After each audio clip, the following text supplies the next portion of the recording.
Paano gamitin ang teleprompter na script sa CapCut? Ito po yung script na pwede mong basahin sa harap ng camera. Halimbawa guys, nag-uumpisa ka pa lang sa pag-vlog o kaya sa pag-reels. Nahirapan ka pang humarap sa camera kasi hindi mo alam kung ano pong sasabihin mo. Pwedeng-pwede ito sa'yo guys. Ito lang guys ang gagawin nyo. Punta lang tayo sa ating CapCut. Click camera.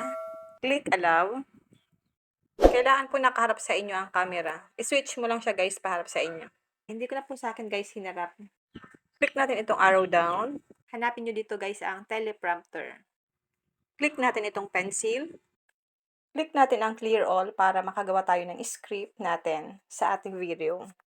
Halimbawa po ito yung script ko, then click natin ang done. Click natin itong settings icon. Dito po, pipili na kayo dito ng speed nyo. I-adjust nyo lang guys kung mabilis ba siya. Depende po sa inyong speed sa pagbasa nyo po ng script nyo. I-adjust mo lang siya guys, left to right. At sa font size po, i-click mo lang po itong font size kung gaano po ba siya kalaki ang inyong sulat ng inyong script. Pwede nyo po siyang i-adjust left to right. Pwede nyo po palitan ang color ng script para madali nyo po siyang mabasa.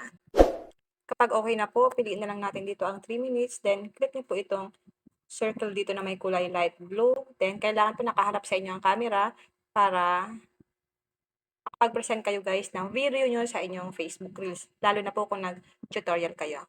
Kung may natutunan ka sa aking video, huwag mong kalimutan na i-follow ako para ma-update ka sa mga susunod kong video. And now, thank you for watching. God bless you all.